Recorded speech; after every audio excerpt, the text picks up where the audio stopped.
Oke, bismillahirrahmanirrahim. Assalamualaikum warahmatullahi wabarakatuh. Teman-teman, kembali lagi berjumpa kembali kita di DNA Channel. Kali ini kita akan membahas soal UTBK ya, yang sering banget keluar ya. Soal UTBK biologi tentang cabang ilmu biologi ya.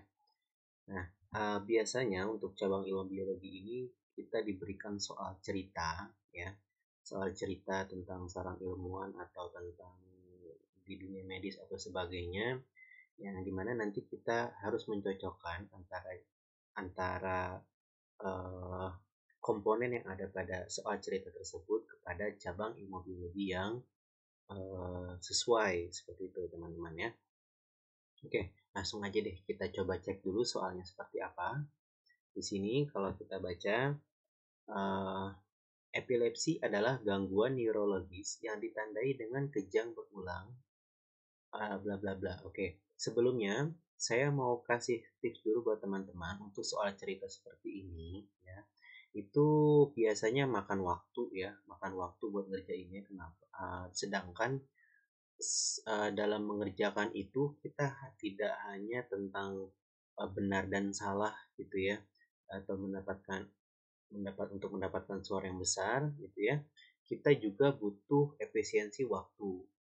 Gimana caranya kita bisa mengerjakan setiap soalnya dengan waktu seefisien mungkin, supaya apa? Supaya waktu yang diberikan itu cukup untuk menjawab semua soal ya. Dan jika ada waktu lebih, nah kita masih bisa gunakan untuk memeriksa jawaban dari soal-soal sebelumnya gitu ya.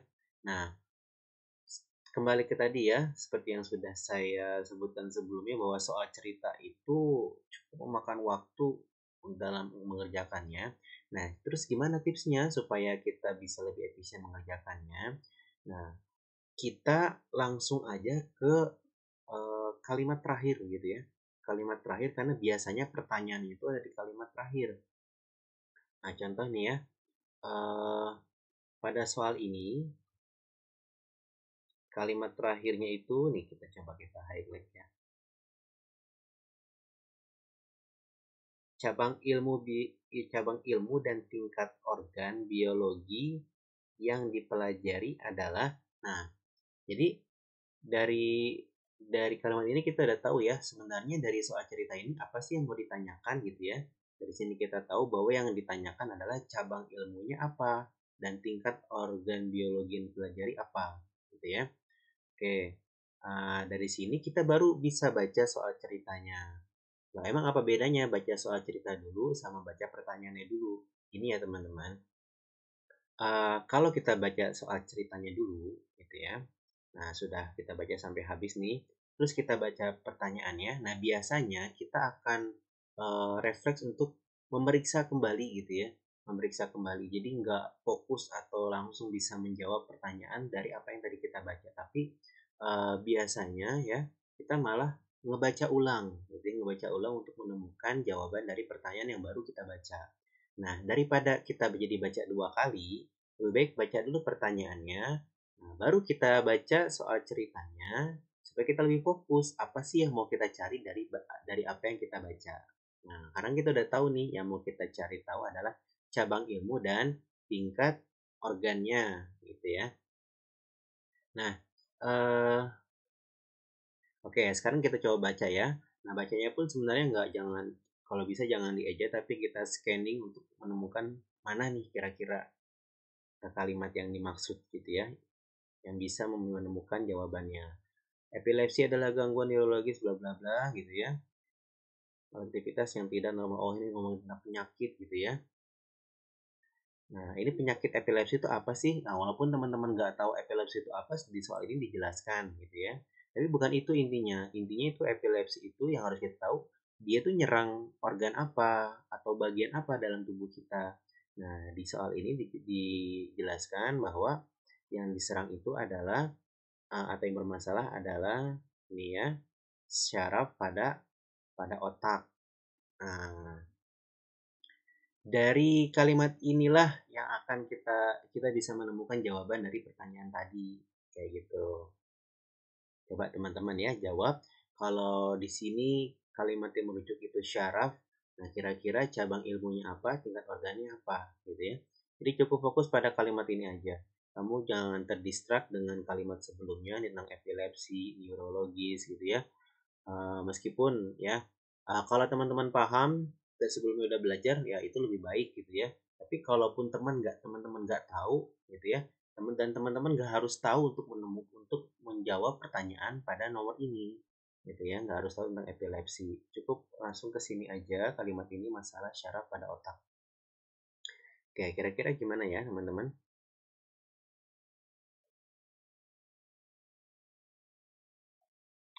Oke, uh, sebelumnya ya saya mau saya mau kasih ini juga nih ya, reminder buat teman-teman, kalau ada soal seperti ini, pastikan teman-teman menjawabnya harus berurutan ya. Maksudnya gimana? Kalau di soalnya ini ada tulisan cabang ilmu ya, yang ditanyakan cabang ilmu, lalu dan tingkat organ gitu ya. Nah, berarti urutannya harus seperti ini nanti di jawabannya. Nah, di kata pertama itu harus cabang ilmunya dan di kata keduanya harus tingkat organnya. Jangan sampai terbalik gitu ya. Walaupun jawabannya betul, tapi kalau terbalik, nah itu pasti salah. Oke, nih syaraf pada otak. Nah, syaraf itu apa sih? Bagian apa pada atau tingkatan organ apa pada tubuh manusia, gitu ya? Seperti yang kita tahu, tingkatan tubuh pada manusia itu yang paling kecil apa ya? Sel ya, betul. Tingkatan terkecil pada makhluk hidup itu adalah sel. Lalu sel dengan sel yang sama, dengan struktur yang sama dan fungsi yang sama, nah, dia akan membentuk ya, mereka akan membentuk sebuah struktural baru yang kita sebut dengan jaringan, gitu ya.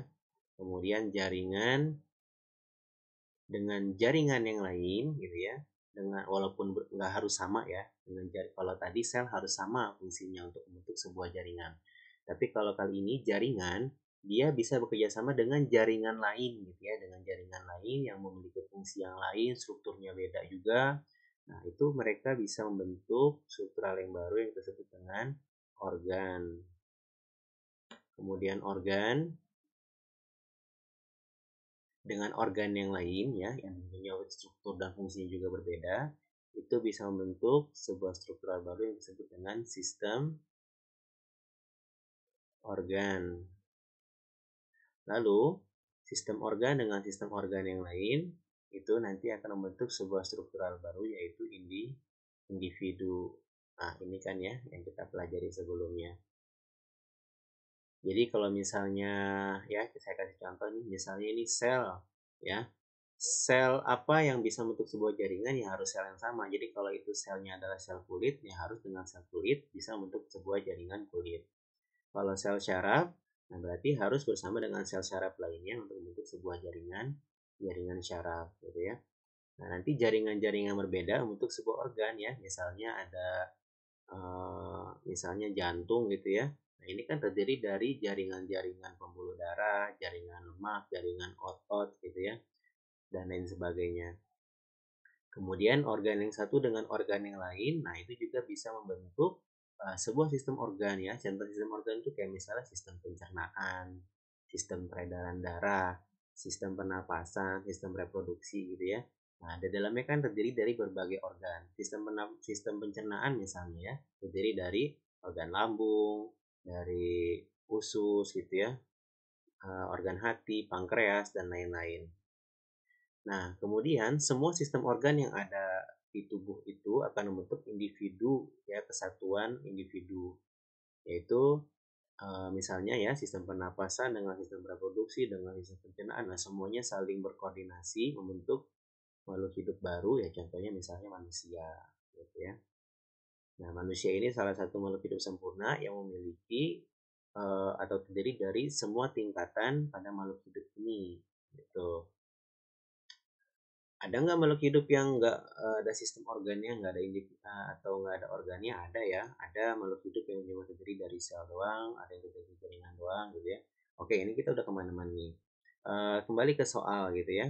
Nah, kira-kira syaraf ini masuknya ke tingkatan yang mana? Sel atau jaringan ya, karena ada sel syaraf, ada jaringan syaraf. Nah, kira-kira kalau di soal ini yang dimaksud yang mana nih? Ya, jawabannya pasti adalah jaringan. Loh, kenapa jaringan? Kenapa bukan sel gitu ya? Karena karena di sini konteksnya adalah penyakit gitu ya. Untuk bisa membuat orang itu kejang-kejang atau mengalami epilepsi ini nggak mungkin kalau cuma satu sel doang yang rusak gitu ya. Pasti terdiri dari beberapa sel gitu ya. Artinya satu jaringan yang rusak gitu. Nah, berarti tingkatannya udah ketemu nih teman-teman, tingkatannya jaringan. Nah, dari sini kita udah bisa langsung jawab nih teman-teman atau kita bisa mengeliminasi pilihan jawaban yang ada di sini. Kita pilih yang ada jaringan yang mana? Nah, ada C, ada D. Gitu ya. Ada C, ada D. Nah, jadi tinggal tinggal pilihan yang mana nih? Yang C atau yang D? Nah, tadi kita jawab di cabang ilmunya. Cabang ilmunya kira-kira yang mempelajari tentang jaringan itu embriologi atau histologi gitu ya. Nah, kalau teman-teman udah belajar pasti tahu dah, langsung ingat ya. Tapi kalaupun teman-teman nggak ingat, pasti bisa ngejawab ya. Kenapa? Karena di biologi itu ya terkadang kita bisa memahami konteks kalimat itu hanya dengan melihat namanya ya atau nama yang familiar dari kalimat itu, dari kata itu tuh apa sih gitu ya. Nah, kayak misalnya ini nih. Ini ada embriologi sama histologi ya. Mungkin beberapa teman-teman ada yang nggak familiar sama histologi. Tapi pasti teman-teman familiar sama kalimat embrio gitu ya. Embrio ini tentang janin yang ada di dalam tubuh manusia, tubuh makhluk hidup gitu ya, yang masih berupa janin atau kita sebut embrio gitu ya. Nah, uh, jelas ya berarti embriologi ini kemungkinan ya adalah cabang ilmu yang pelajari tentang embrio. Nggak mungkin bukan tentang jaringan. Nah, berarti teman-teman bisa langsung pilih yang E. Oke, itu cara ngasalnya lah gitu ya. Kalau emang teman-teman mentok amnesia, tiba-tiba amnesia nggak ingat apa-apa. Nah, sekarang coba kita buktikan ya. Kita coba buktikan. Benar nggak nih jawabannya E gitu ya. Yang lain itu betul nggak nih? Oke, kita lihat dari yang A nih, cabang ilmunya anatomi ya, dengan tingkatan organel sel. Benar nggak anatomi itu belajar tentang sel? Nah, ternyata bukan ya. Anatomi itu adalah cabang ilmu biologi yang mempelajari tentang struktur struktur dalam tubuh, gitu ya. Jadi yang perlu dibedah dulu, gitu ya. Jadi kalau anatomi itu untuk mempelajarinya, tubuhnya itu harus dibedah dulu, dilihat dalamnya. Nah, itu anatomi. Kalau yang kelihatan langsung oleh panca indera tanpa harus kita bedah, nah itu namanya apa? Morfologi gitu ya. Jadi lawannya anatomi itu morfologi. Nah, seperti itu. Nah, mungkin ini dari kalimatnya kita nggak bisa langsung nebak ya konteksnya apa. Nah, sedangkan sel ya, ilmu yang pelajari tentang sel itu bukan anatomi jelas ya. Ilmu yang pelajari sel yang tentang sel adalah sitologi gitu ya. Nanti setelah ini saya akan kasih daftar ya, daftar cabang-cabang ilmu biologi dan pengertiannya gitu ya, atau tingkatan organ apa yang dipelajarinya. Selanjutnya ini ada fisiologi. Nah, dari kalimat ini fisio gitu ya, kita langsung kebayang sama kalimat fungsi gitu ya, sama kata fungsi. Nah, emang seperti itu ya, fisiologi itu cabang ilmu biologi yang pelajari tentang fungsi dari suatu organ pada makhluk hidup gitu ya, dan mekanismenya gitu ya. Jadi kalau misalnya ada dia yang pelajari tentang organ ya bisa jadi bisa dibilang betul gitu ya. Misalnya organ, tapi lebih tepatnya ya kita harusnya yang lebih tepatnya kalau misalnya di sini disebutkan sebagai fungsi organ gitu ya. Misalnya paru-paru gitu ya. Nah, mekanisme bagaimana paru-paru ini bekerja, nah itu dipelajari di fisiologi gitu ya.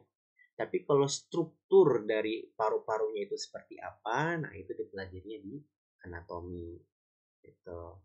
Sedangkan embriologi jelas tadi ya mempelajari tentang perkembangan embrio gitu ya, sejak dia masih jadi zigot sampai akhirnya menjadi janin. Sedangkan genetika itu ilmu yang mempelajari tentang pewarisan sifat gitu ya. Pewarisan sifat dari orang tua ke anaknya gitu ya. Sifat-sifatnya apa saja yang diwariskan.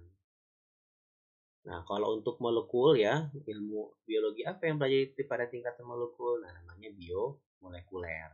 Gitu ya. Nah, jadi jelas ya dari soal ini bahwa eh, tingkatan organ yang dimaksud di sini adalah tingkatan jaringan. Nah, karena tingkatan jaringan maka ya cabang ilmu biologi yang mempelajari tingkat jaringan adalah histologi ya. Histologi adalah cabang ilmu biologi yang mempelajari tentang jaringan. Seperti itu teman-teman ya. Oke. Kemudian di sini ya untuk pemendaharaan teman-teman, saya sudah siapkan file yang berisi tentang cabang-cabang ilmu biologi dan pengertiannya. Teman-teman bisa screenshot ya. Lalu nanti teman-teman catat. Yang jelas harapannya setelah nonton video ini teman-teman nggak lagi bingung ya kalau nanti ketemu soal yang mirip, soal yang serupa, yang mempertanyakan tentang cabang ilmu biologi. Nah, jadi yang gampangnya tadi ya tipsnya baca dulu pertanyaannya, baru baca soal ceritanya. Di soal ceritanya teman-teman bisa langsung cari tingkatan organi apa. Dari situ teman-teman nanti bisa tahu apa cabang ilmu yang dimaksud.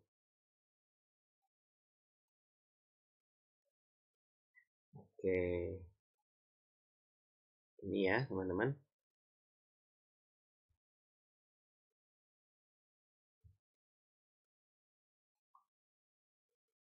Muka saya tutup.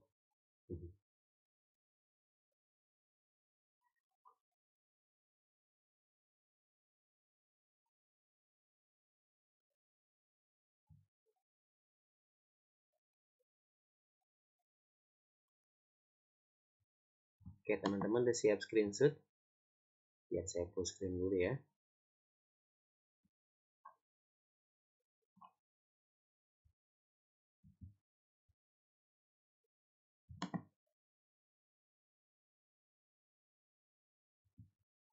Oke,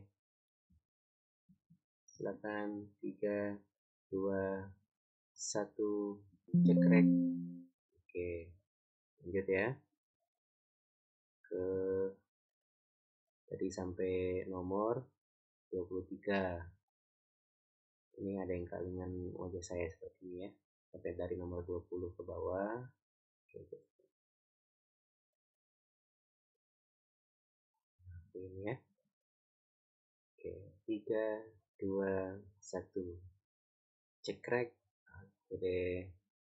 Kita naikin lagi sampai dari nomor 42.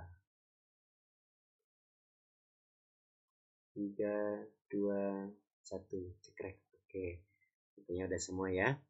Oke, itu ya buat catatan teman-teman. Dan bisa teman-teman baca ya, baca aja berulang-ulang, nanti juga ingat sendiri ya.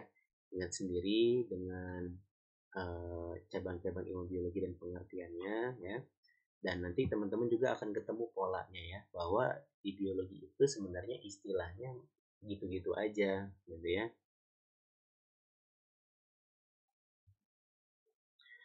Oke, mungkin sepertinya sudah cukup untuk pertemuan kali ini ya. Semoga teman-teman bisa memahaminya dengan baik ya, sehingga kalau nanti ketemu soal serupa teman-teman bisa menjawabnya dengan mudah.